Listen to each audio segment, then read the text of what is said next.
If I had to quit a corporate job today and build back, let's say, a six-figure salary, so a 100K AI career today, here's a path that I would take. And it's actually the complete opposite from what everybody else is preaching on social media right now. So there's kind of like two crowds. Like there's the AI career crowd, the one that wants you to learn how to do complicated AI agents. They want you to do expensive 6-month certification and then maybe get a job by simply doing interviews in different places, right? Or the other path is posting for 6 months on Instagram, grow your social media audience, and then launch your digital product and then hand in your notice. So, after my master's degree at NYU, I spent years inside Fortune 500 ad agencies in New York City. And I was simply second guessing every decision I made because that is what corporate culture is all about, making you feel insecure so you never quit your job. Now, it's also important to note that I tried to have an online business for 10 years and I failed miserably at it.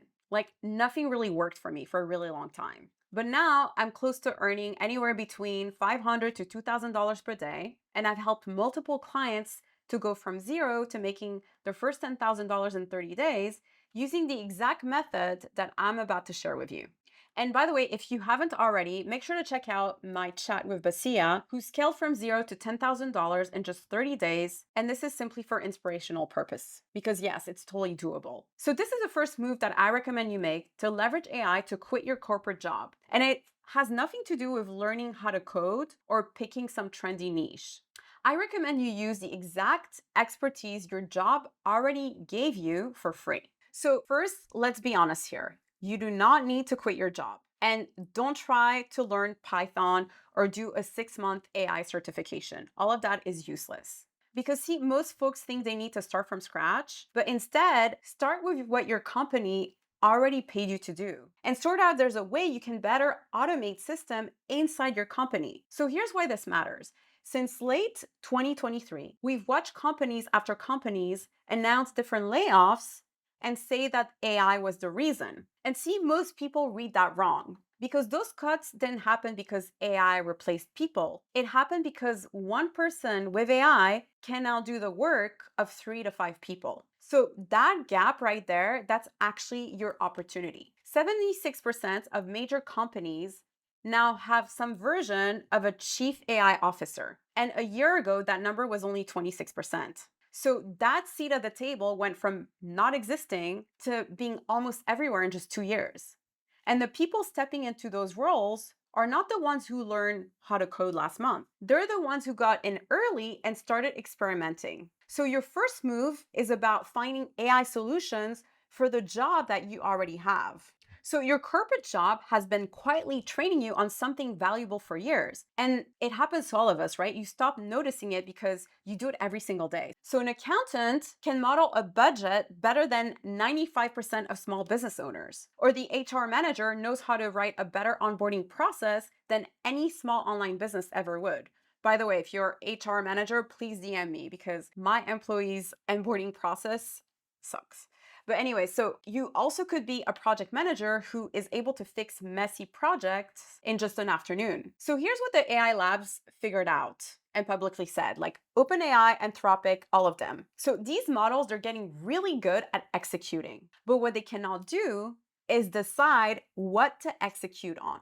So the value now is in having that knowledge, it's having that judgment call, knowing exactly what problem to point AI at. So the skill of knowing what would break first if the business doubled tomorrow. So think of it like a doctor and a pharmacist. A pharmacist is going to hand you exactly what you asked for, but a doctor is the one that figures out what you actually need in the first place. So AI is your pharmacist. It's executing exactly what you need. But the person with the judgment, the person making the decisions on where to point AI, that's the doctor. And the doctor is the one who gets paid the real money. So that's what your job has been drilling into you for years. You already know where the bottlenecks are. You already know which processes are a disaster. And that is your product. Once you know what to fix, the build is the part people assume is hard. And it's actually the easiest step.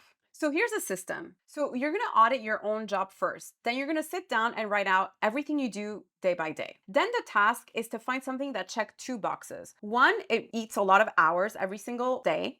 Two, if AI were to help and get it slightly wrong, nobody would get hurt and you can fix it. So it could be meeting notes, status reports, emails, data cleanup, basic research, having second brains in your company. Like, have a list, right?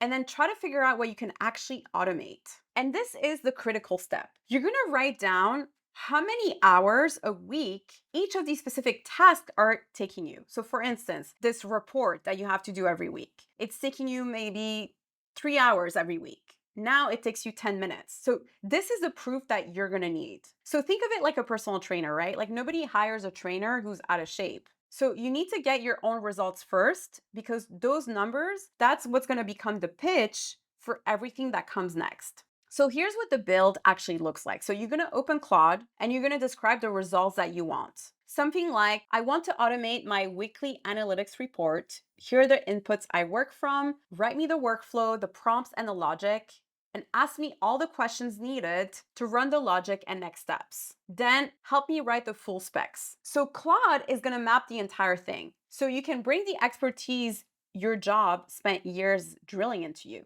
So you could have a first version working in a week, and then you can refine it. And before you know it, you can share it with your team during a stand up meeting. And essentially, you're going to have a working AI automation. But now there's a few ways to do this. So, one is obviously talking about it internally, but you can also start promoting it and create a beta version that you can promote. Because if nobody knows that you built this thing, it's not going to replace your paycheck. So there's multiple ways of doing this. And this is actually where most people leave real money on the table. So they quietly automate their own work and then they never tell anybody. So let's say that you offer to fix your coworker's most painful task. You build a simple internal doc where you explain why your prompts and workflows work. And then your team slowly starts relying on those. And then you need to make sure that your name is on it.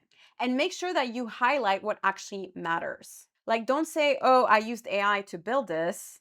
You need to explain how many hours have been saved by doing it this way, because that's a sentence your manager actually remembers. So you're doing two things at once. You're solving real problems and building a visible track record. And that track record is your asset.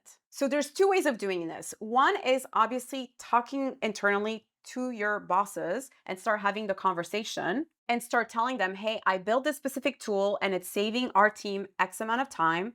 And another thing is you can also start bragging about it on LinkedIn or Threads, which is another great social media platform where you can talk about it. And yes, you can start with no followers. So let people know what you fixed in your company and how you did it. You don't need to give like all the nitty-gritty details, right? Because I'm sure a lot of you signed NDAs, but simply share what you learned along the way. And is there a way to leverage that tool that you built for other businesses? And you simply post at least 4 times a week on LinkedIn or 3 times a day on Threads. And if you do that after a few weeks, you're going to start having people DMing you or sliding in your DMs asking you more information about it, because there's, I'm sure, a lot of other people who are experiencing the exact same problem that you might have already solved inside your company.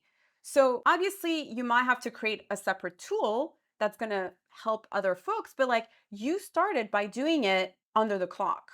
So now when you have a conversation with your bosses, you're not going to ask for a new role. You're simply going to translate it all into math. So you tell them how much time you help the company save. So it could be like the equivalent of X amount of full-time employees who used to do this task, whatever that is. And this is where you can have a conversation about increasing your salary, for instance. So let me share a statistic with you. People with documented AI skills are already earning 56% more than the coworker sitting right next to them doing the exact same job without AI. And listen, that's not a projection, like that's the current market. And this path, it doesn't just stop at having more salary, because whatever you built, you solved a real problem and there's real numbers behind it. And also, that's the proof that you need to either go freelance if you want to, or build a company or start a consultation business. So you need to build a tool that solves a problem for an entire industry, and it could be a very small problem. You do that in-house, and once you reach a certain ceiling, you can build your own mini startup inside your own job. So this allows you to essentially have a cushion and not feel overwhelmed. And so you can make all the mistakes in the book while you're getting a paycheck. And listen, I speak from experience because too many times during my 10 years of failed online businesses, I found myself quitting my job just to have to find another job all over again when I ran out of cash. Now, in my case, it was a little easier because I was a freelancer. But the minute that I understood that I actually had to start building my online business while I had the job, it changed everything because I was able to make better decisions and I wasn't as stressed out about the money. So don't quit. Find ways to integrate what you already know and start building that bridge to your own business. So here's a path. Use whatever you learned at your job, like use the expertise that your job gave you, try to audit the bottlenecks, build a proof using Claude, make the wins visible within your own company, try to have a discussion with your bosses, like formalize your role, because your job was never really the trap. But what traps people is not having the leverage that they deserve. And the thing is now you can test multiple solutions with AI. It's cheap and fast. So if you're interested in learning more, I put together a free guide with the exact 7 Claude prompts that you need to build your first AI prototype and how to promote it. If you're interested, comment the word Claude on this video and I will send it straight over. All right, guys, so go build your bridge and I'll see you in the next video. Bye, guys.